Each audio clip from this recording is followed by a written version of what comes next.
অসম আৰক্ষীৰ মান্দাকাটা বেটেলিয়ন শিবিৰত অঘটন। দেশ মাতৃক সেৱা কৰিবলৈ ওলাই যোৱা জোৱানৰ নিথৰ দেহ উভতিল ঘৰলৈ। অসম আৰক্ষীৰ বীৰাংগনাত কৰ্মৰত বোকাজানৰ যুৱতী অপৰ্ণা পণ্ডিতৰ আত্মহত্যাৰ ঘটনাই এতিয়া চাঞ্চল্যৰ সৃষ্টি কৰিছে। শোকত ভাগি পৰিছে পৰিয়ালৰ লোকৰ লগতে অঞ্চলবাসী। সোমবাৰে মান্দাকাটা বেটেলিয়ন শিবিৰৰ বেৰেকত ৰাতি জোৱানগৰাকীয়ে আত্মহত্যা কৰাৰ খবৰ পৰিয়ালে লাভ কৰিলে ৰাতি 11 বজাত। খবৰ পোৱাৰ লগে লগে গুৱাহাটীত থকা জোৱানগৰাকীৰ ককায়েক মান্দাকাটালৈ যায় যদিও ঘটনাটো কেনেকৈ সংঘটিত হ'ল তাৰ সঠিক উত্তৰ নাপালে। ইপিনে আৰক্ষীৰ বক্তব্য অনুসৰি সেইদিনা বেৰেকত থকা 5গৰাকী জোৱানৰ 3গৰাকী ডিউটি থকাৰ বাবে অপৰ্ণাসহ আনগৰাকী জোৱান আছিল বেৰেকতেই। সহকৰ্মীগৰাকীৰ টোপনি অহাৰ পাছতেই জোৱানগৰাকীয়ে বেৰেকৰ ভিতৰতে থকা এখন চিলিং ফেনত চিপজৰি লৈ আত্মহত্যা কৰে। যেতিয়া বেৰেকৰ আন 2গৰাকী জোৱান বেৰেকলৈ উভতি আহে তেতিয়াহে জোৱানগৰাকীৰ নিথৰ দেহ ফেনত ওলমি থকা দেখে বুলি মন্তব্য কৰে মৃতদেহ চমজাই দিবলৈ অহা আৰক্ষী বিষয়াগৰাকীয়ে। এই ঘটনা কেনেকৈ সংঘটিত হ'ল সেয়া অজ্ঞাত বুলি সংবাদ মাধ্যমৰ আগত বিষয়াগৰাকীয়ে কোৱাৰ লগতে জোৱানগৰাকীয়ে লিখি থৈ যোৱা এটা ছুইচাইড নোট বাইহাটা থানাৰ ভাৰপ্ৰাপ্ত আৰক্ষী বিষয়াগৰাকীৰ ওচৰত আছে বুলি জানিবলৈ দিয়ে।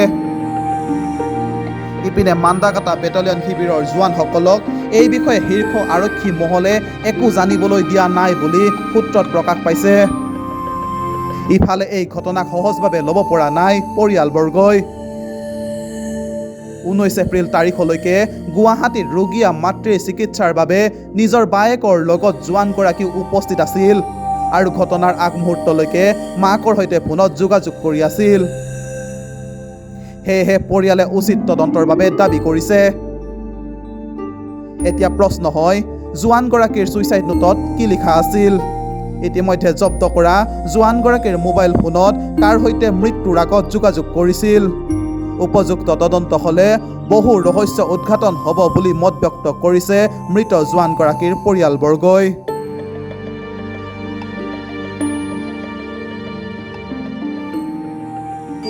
ঘটনাটো মানে এইটো ৰাতিৰ ঘটনা।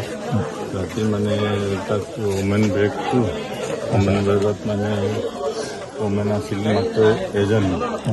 দুজনত মানে 5জনে আছে, 5জনৰ মানে 3জনৰ ডিউটি আছিলে, 2জন আছিল। তাতে এজন শুলে, শোৱাৰ পাছত মানে কথা চথা পাতি আছে ফোনত। পাতি মানে তাৰপিছত আৰু ওচৰজনী শুলে। তাই মানে ফোনত কথা পাতি আছে। তাৰপিছত দাদাক কিবা মেছেজো দিছিলে, ককাই মেছেজ দিছিলে। কি মেছেজ দিলে তাৰপিছত আকৌ ডিলেট কৰি দিলে। কি টেনশ্যন আছিল মানে ক্লিয়াৰ নহ'ল। কি আছিল কি নাই তাৰ লগত কথা পাতি আছিল নাজানো। আমি দেখিছোঁ যে ৰচিদ মানে চিপ লোৱা অৱস্থাত আমাৰ মানে ওমেন আৰু 2জন ডিউটি শেষ কৰি যাওঁতে তেতিয়া দৰ্জা খুলি দেখিলে মানে চিপলা মানে চাৰিওফালে পৰ্দা দি লৈছে। পৰ্দা দি তাৰপিছত চিপ লৈছে মানে ৰছী এই ফেনৰ ক্লেমত এই ৰছী টানি মানে চিপ লৈছে। এজনী আছিলে, তাই মানে শুলে। হয়, তাইৰ মানে সেই ৰাতিপুৱা ডিউটি থাকিল, সেইকাৰণে তাই খোৱাৰ পাছত হৈছে। আৰু 2জনী 10টাত ডিউটি শেষ কৰি আহি যেতিয়া ৰুমত সোমায় তেতিয়া দেখে তাই মানে চিপ লৈ কষ্ট পাই আছিল যদিও আমাক তেনেকৈ কিন্তু কোৱা নাছিলে। ক'লেতো তাৰ কিবা নিবাৰণটো আছে, নিশ্চয় আছে, কিন্তু তেনেকৈ একো কোৱা নাছিলে। তাই নোট কিবা এটা মানে শুনিছোঁ কিবা এটা পাইছে এই থানাৰ লোকেল অচি ছাৰে এইটো লৈ থৈছে। আমি এতিয়া তেনেকৈতো ক'ব নোৱাৰিম, কাৰণ এতিয়া এইটো কেছটো আমাৰ ওপৰত নাই। থানাৰ আণ্ডাৰত অচি ছাৰৰ আণ্ডাৰত বা এটা চাৰিআলি অচি আণ্ডাৰত আছে। গতিকে আমাকতো ওচৰত যাবও দিয়া নাই, তেওঁলোকে লৈছে। এতিয়া কি হয় কি নাই আমি তাইৰ মানে মোবাইলত চিজ কৰি লৈছে। মোবাইলত কাৰ লগত কি কথা পাতিছে কি নাই পাছত মোবাইল চালে হয়তো গম পোৱা যাব। যদি প্ৰেছাৰ আহিছে তেনেকৈ মানে তেতিয়াহ'লে ধৰা পৰিব কিবা যদি আছে তেনেকৈ। এতিয়া সেইটো অচি ছাৰে এইটো হেৰি কৰিছে, লগ কৰিব নোৱাৰোঁ নহয়। গতিকে আমি লোকেল থানাত জনাবই লাগিব নিজাববীয়াকৈ মানে এইবিলাক ঘটনা হ'লে আমি এইটো ইনকুৱাৰী আমি কৰিব নোৱাৰোঁ কাৰণ এইটো থানাৰ আণ্ডাৰত গুচি যায় গতিকে আমি যদি এইটো ইনকুৱাৰী কৰোঁ তেতিয়া থানাই আমাক ধৰিব যে আপোনালোকৰতো এইটো হেৰি নাই আইনমতে যি হয় আমি কৰিব লাগে আমি কৰিম আপোনালোকেতো হেৰি কৰিব নোৱাৰিব নহয় গতিকে সেইকাৰণে আমাৰ কোনো তেনেকৈ তাত যোৱা নাই দৰ্জাটো লক কৰি দিয়া হৈছে বাকী অচি ছাৰক মতা হ'ল কৰ্তব্যটো ভালে আছে ডিচিপ্লিন চব ভালে আছে তেনেকৈ আমি তেনেকৈ বেয়া একো হেৰি পোৱা নাই আনজনী ৰুমতে আছিল তাই শুলে মানে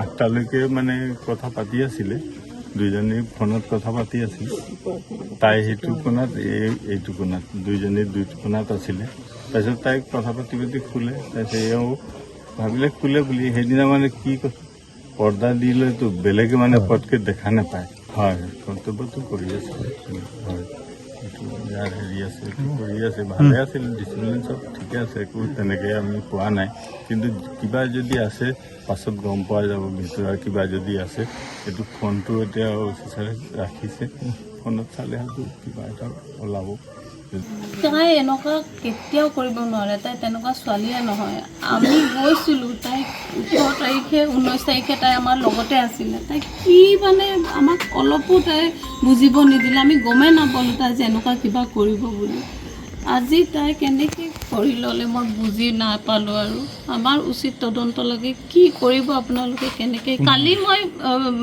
দিনত এবাৰ 1টামান বজাত ফোন কৰিছিলোঁ আকৌ 3টামান বজাত ফোন কৰিছিলোঁ তাই এনে দিনত 2-3বাৰকৈ কেতিয়াবা কথা হৈয়ে থাকে মোৰ অলপ সময়ৰ কাৰণে কিন্তু তাই তেতিয়াও কোৱা নাই তাই কিবা বেলেগ কথাহে তেনেকৈ কৈছে এইবোৰ কথা একোৱেই কোৱা নাছিলে কি হৈ গ'ল কি কাৰণে তেনেকৈ কৰিছে ৰাতি মই শুবলৈ লওঁতে 11টা বজাত তাৰ পৰা ফোন আহিছে যে এনেকৈ যে আপুনি কোন হয় মাক হয় নেকি মই কৈছোঁ নহয় মই তাৰ বায়েক হয় কৈছে কি নাই বোলে অপৰ্ণা পণ্ডিতে বোলে ছুচাইড কৰিলে বোলে সেইটোৱে তাৰপিছত আৰু মই কি ক'ম আৰু তেওঁলোকেও ভালকৈ মোক ৰেছপন্স কৰা নাই মই ভাইটিক ফোন কৰিলোঁ মোৰ হাজবেণ্ডক ফোন কৰিলোঁ আহিলে ভাইটিক পঠিয়ালোঁ তাত যাবলৈ ক'লোঁ সি গুৱাহাটীত থাকে তাৰপিছত আৰু একো ক'বই পৰা নাই মই ভালকৈ এতিয়ালৈকে জনামতে আৰু এজনী ছোৱালী আছিলে তাই দুখন বেড পিছত নেকি তাই শুই আছিলে তাই বোলে ক'বই নোৱাৰে তাই গমেই নাপালে বোলে কিন্তু নাজানো এতিয়া আমিতো যোৱা নাই তাই শুনামতেহে কৈছোঁ এতিয়া কি হৈছে কি নহৈছে সেইটো তাহাঁতি জানিব কিবা যদি ইয়াত ৰহস্য আছে সেইটো আৰু মানে চবে যে কি কৰি হ'লেও জানিব লাগিব সঁচা কথাটো কি হয় সেইটোৱে নিউজ ডেস্ক ৰিপৰ্ট নিউজ তালবক হোম নৰ্থ ইষ্ট